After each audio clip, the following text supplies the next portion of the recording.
Welcome to the Transformative Metabolic Reset Wellness and Weight Loss Program webinar. I'm your host, I'm Dr. Kimberly Ayala, DMP, and tonight we will be talking about our transformative weight loss program at The Practice. So let's do this, let's get it going. What we will cover in the next 45 minutes is information about you as the patient. You're the most important person in this conversation. Let's talk about calories, macronutrients, micronutrients, hydration, daily meal matrix and sample days, your metabolic health, principles of a healthy body composition, the art of sustainable fat loss, anti-inflammatory nutrition, and mindful eating 101. So this is what my metabolic reset weight loss program consists of at my medical practice. It is really important that during your consultation with any medical provider, you take the time to talk about you, your metabolic health, your weight, your desired weight, waist and hip ratio, body fat, and desired body fat. The waist and hip ratio, it is extremely important because it let us know as your medical provider how much at risk you are from developing a metabolic disease, diabetes, hypertension, and heart attacks. Let's talk about calories, micronutrients, and micronutrients. This is really important for anybody that is in the journey of better health, weight loss, insulin optimization, hormones optimization, because without knowing how to eat or how to read labels or what are micronutrients, micronutrients, calories, or hydration, you are just not going to be successful. It doesn't really matter what program do you do or what medication do you take. If this is not being taken in consideration, you're just not going to be successful in the long run. So what are calories? Calories are the measurement of the calories in the food and the amount that's appropriate for any individual. But this is flawed at best.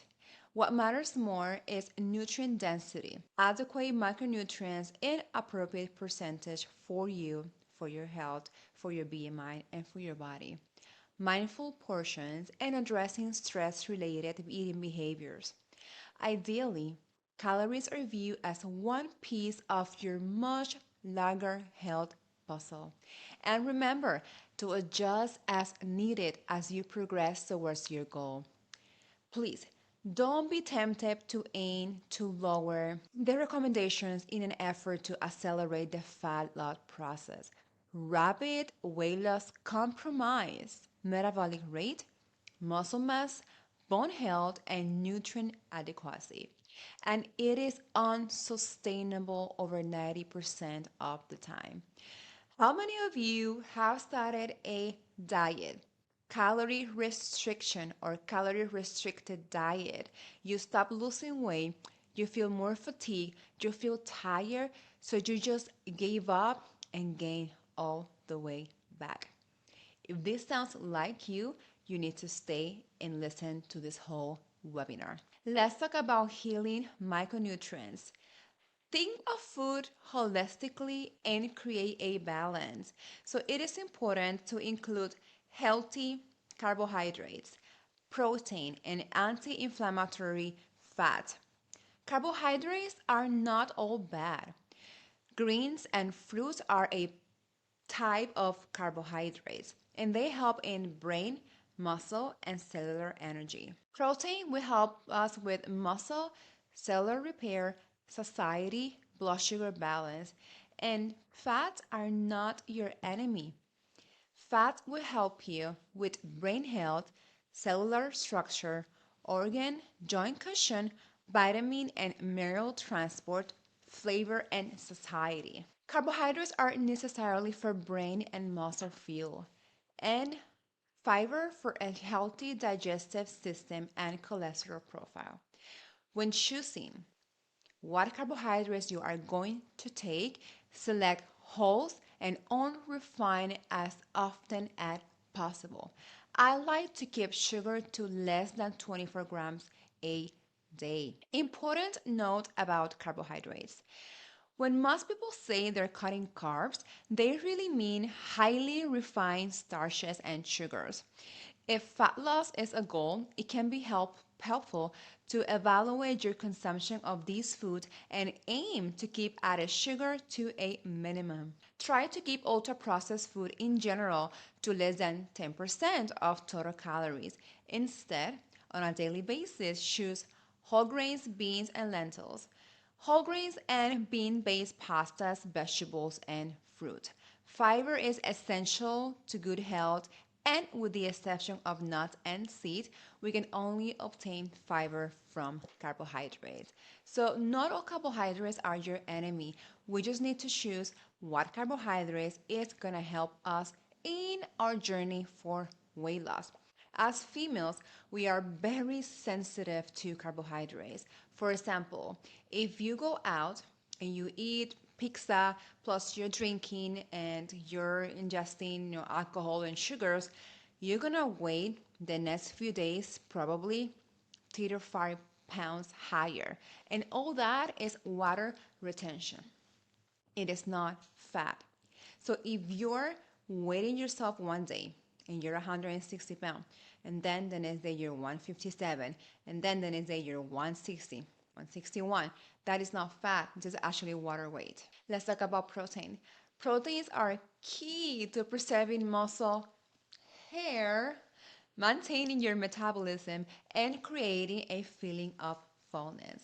Ideal protein is calculated based on weight and activity level. As weight is lost, less protein may be required, so it is important to recalculate protein needs and make adjustments regularly.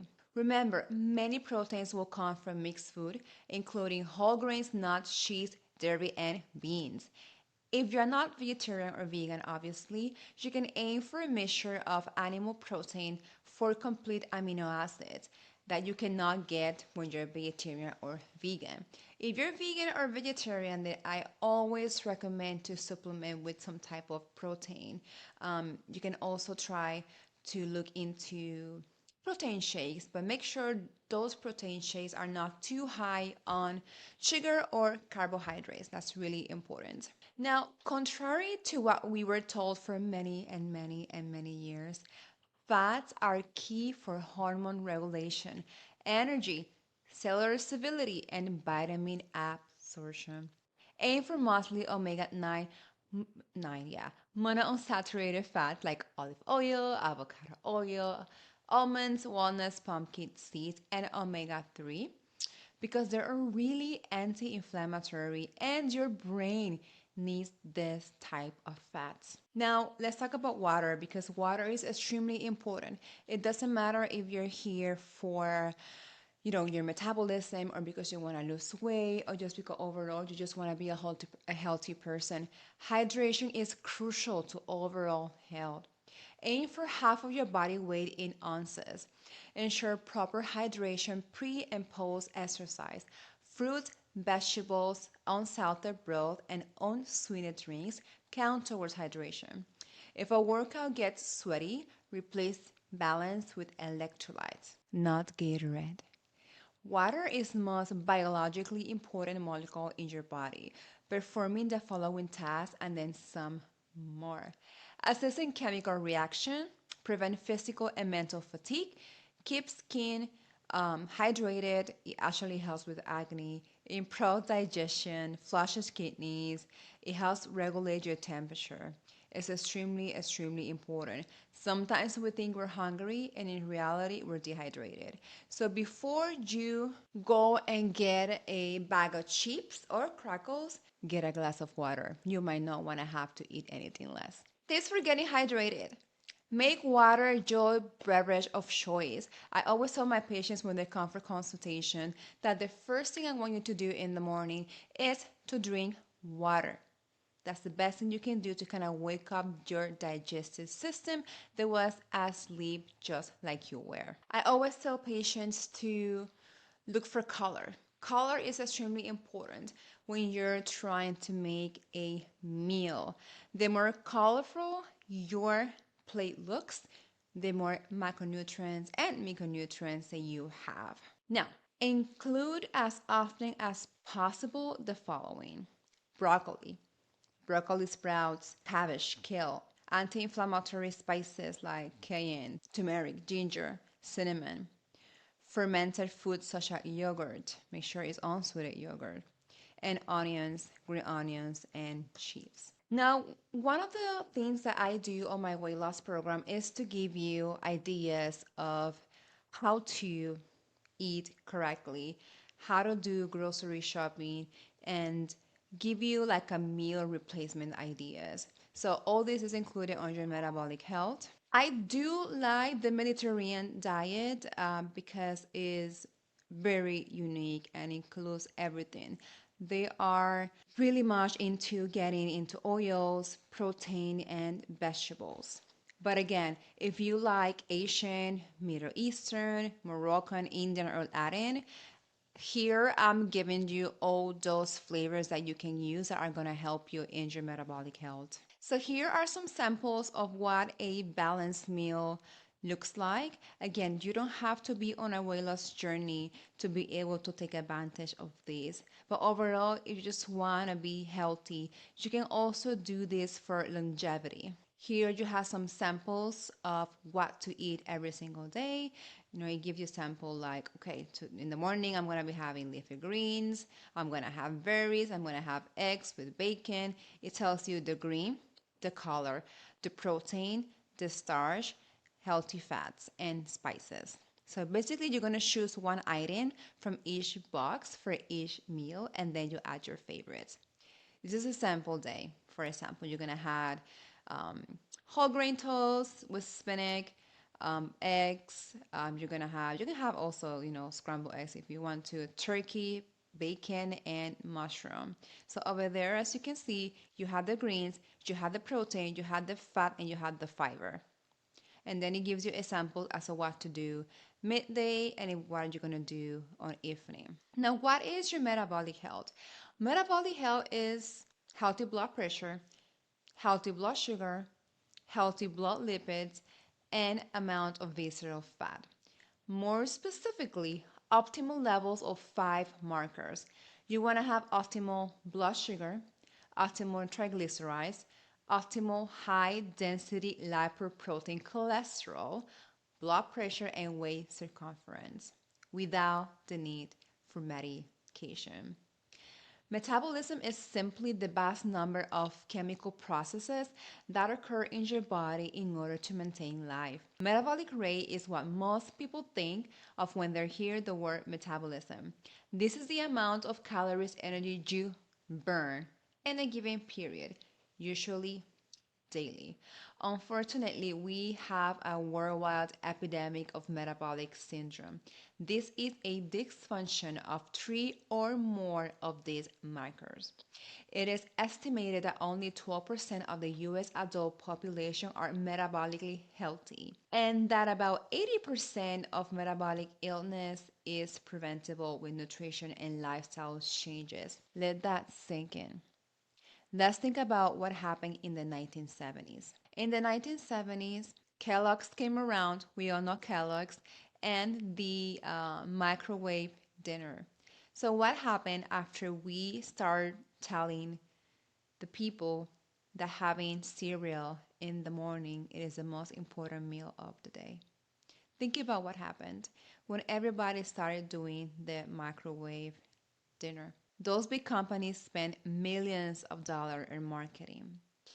And ever since, kids' obesity increased, obesity in adults increased, heart disease increased, type 2 diabetes increased even in children's, heart disease increased, hypertension increased, and Alzheimer's increased. So if that was healthy, we should have been seeing the whole opposite. And that's not what we're doing, or that's not what we're seeing right now. So that tells us that those recommendations that we were given were incorrect. And now it is our job, it is my job to start teaching people how to actually eat a healthy meal in order to prevent all those chronic conditions. Now, why it is important to have all those markers within normal level? because of brain health. Your brain health rests on your metabolic health. Let's say that again. Your brain health rests on your metabolic health. If your metabolic health is not okay, your brain is not gonna be okay. Think about why if we have diabetes or obesity or hypertension or heart disease, why do we always feel tired? Why do we always have mental fog? We can't think clear. Why do we develop what we call vascular dementia and Alzheimer's? All this is preventable if we fix our metabolic health. And that's what we need to do. Now, I like the Mediterranean diet. I think is amazing, but I also like the ketogenic diet when done properly. Keto has a bad reputation, and it is because people don't do ketogenic correctly. They do what we call dirty keto. And no, I'm not a fan of dirty keto.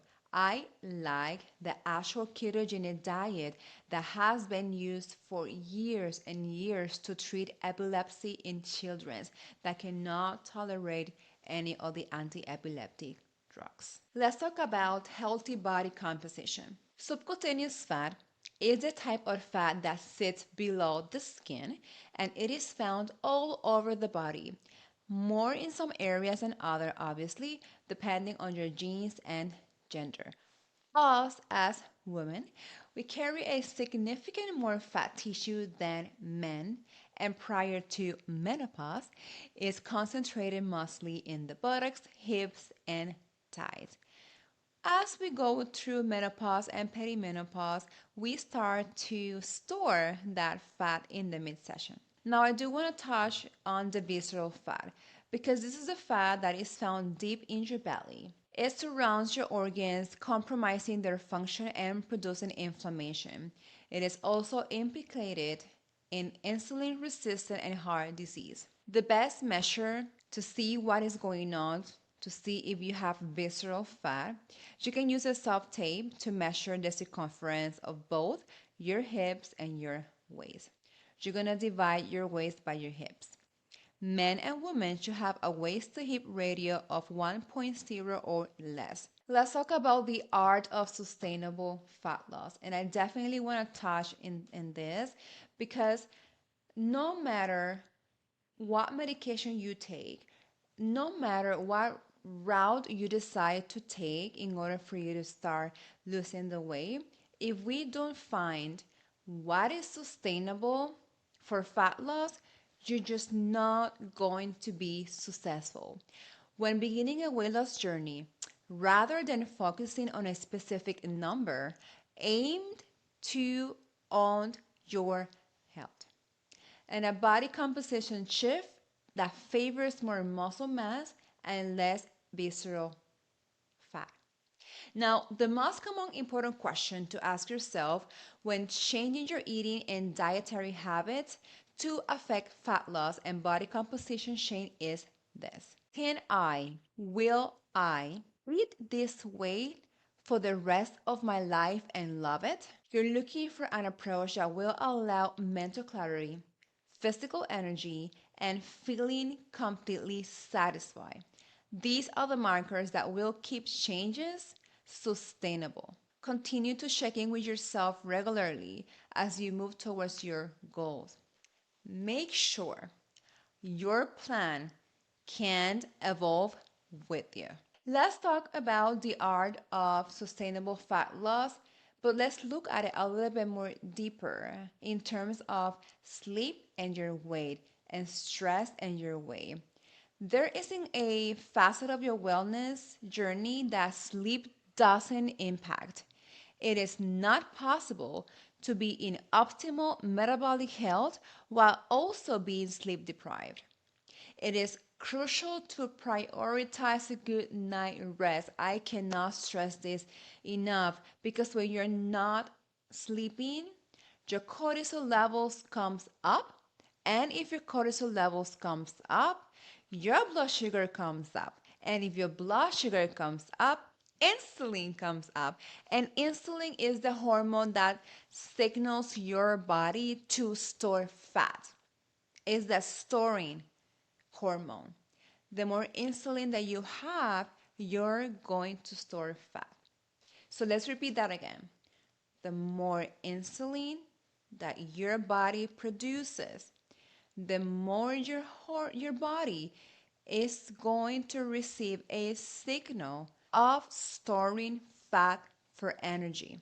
And unfortunately, the fat that is being stored, it is in the midsection. That is called visceral fat. And the visceral fat is the one that surrounds your vital organs.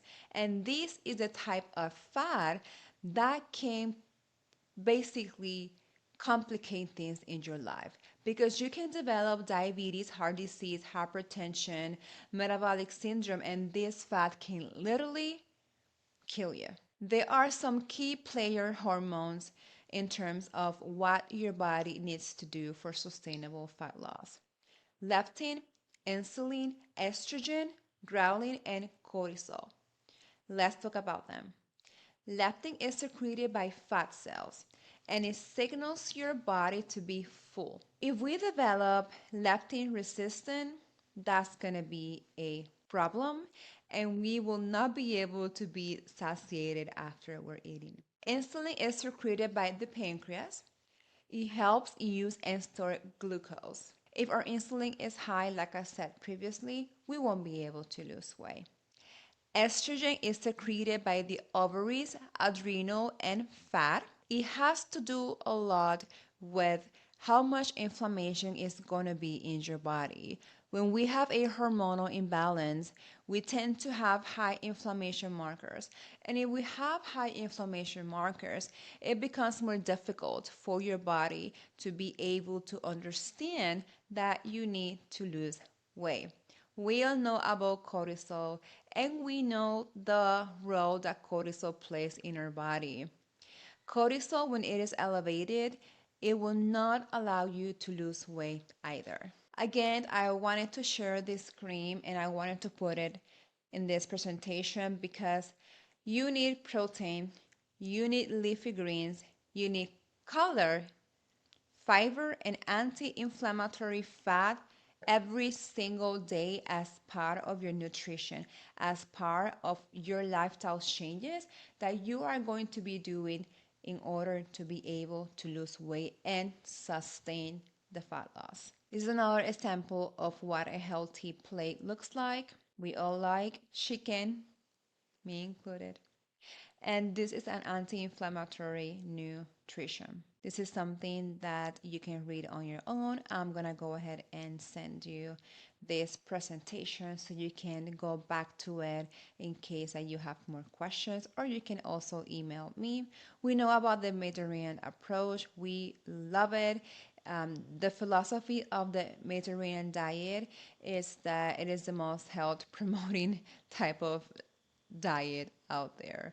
And I don't like to say the word diet. I like to say the word lifestyle changes because if we think we're on a diet, we're going to break it. That's the reality. No one stay on a specific diet forever. We adopt healthy nutrition for life sustainable fat loss. Now, everyone wants a hack. Everyone wants the secret, that special unicorn diet that fixes it all. But spoiler alert, that just simply doesn't exist. The key to your longevity is common sense and a complete approach to your wellness that you'll be able to sustain. There's no point for you to adopt a ketogenic diet if you won't be able to do it for the rest of your life. There's no point to adopt a Mediterranean diet if you don't think you'll be able to sustain that for the rest of your life. You have to find what works for you that is healthy, that it is anti-inflammatory, and that you can do it for the rest of your life. Now, there are some benefits about the Mediterranean approach. There is significant research about how this lifestyle helps people lower the blood pressure, improve cholesterol, It improves the A1C, better heart, controls bone mass. The cognitive decline, reduced risk is really important about this diet. And it actually helps with neurodegenerative disease like Alzheimer's. This is an example of what a Mediterranean diet looks like. I do want to touch on anti-inflammatory nutrition. I am a horror believer that the gut health is extremely important and everything starts on the gut. If your gut is not doing okay, you just simply won't be able to be successful. Now, the gut is responsible for digestion and absorption of nutrients, but also for hormone production, immune function, and possibly much more. The gut microbiome is a living ecosystem made up of trillions of microbes, including bacteria, viruses, fungi, and other microorganisms. The gut lining is populated with neurons, and it's believed that these microbes communicate with the neurons and, in doing so, affect virtually every aspect of our metabolism and health. Probiotics and prebiotics. We all know about probiotics, but I don't think we have a lot of knowledge about prebiotics. Prebiotics are a unique type of fiber that helps the healthy gut flora flourish. These are the favorite foods of beneficial gut bacteria. Now you can see that prebiotics are found on walnuts, asparagus, dandelion, onions, slightly green bananas, flax seeds, oats, rice, potatoes, sweet potatoes, bean, peas, and a variety of fruits and vegetables. Now, we wouldn't be able to complete this webinar if we don't talk about mindful eating and what can you do about this. Now, before you begin eating, take a moment to reflect upon how you feel. Are you truly hungry? Or is there something else you're feeling that you could address in another way? Determine the difference between physical and psychological hunger. Have a seat. You're less likely to appreciate your food when you're multitasking. It is also difficult to notice how much you're eating when you're in a car or standing in the kitchen. Sit down for your meal or even your snack. Ditch the screen, no TV, no phones, no tablets or computer. If you must read, read a bed. Stop reading and take a bite and enjoy it. Let the food be your main focus. Put your food on a plate. Eating from a bag, box, or carton is just not the way we should be eating. You deserve a plate. Eat with your non-dominant hand. This forces a little more focus and can be a fun experiment in a group. Give gratitude. Take your time, chew and taste. We're often swallowing before we're fully chewed, and we're already taking another bite when we haven't even swallowed. Go slowly, chew, taste, then swallow. This isn't a competition. You have all you need. This is a fun slide that basically tells you what to do, how to do when you're gonna go out for dinner. Let's say it's holiday, you're invited to a birthday, vacation, or the entire summer season. So this is fun for you to read and make it fun when you go on vacation. Now, the reason why the majority of you are listening to this webinar is probably because you're interested in about medical assisted weight loss. And in the past few years, GLP-1s have become very, very, very famous. So let's talk about that. Okay, so GLP-1s, better known as semaglutide, Ozempic, Wegovy, tirzepatide, Mounjaro, and Zepbound. These type of medications were originally approved for type 2 diabetes, and as the time passed, researchers they found out that these type of medications were doing so much more than just regulating diabetes or blood sugar. These medications were doing something into the body, and it's actually helping for weight loss. So basically, GLP-1 regulates your appetite. This type of medications work by mimicking the action of the GLP-1 hormone, which is naturally released in the intestines in response to food consumption. GLP-1 helps regulate appetite by signaling to the brain that you're full and reducing feeling of hunger. By increasing GLP-1 activity, these medications can help control appetite and reduce overeating, slowing gastric emptying.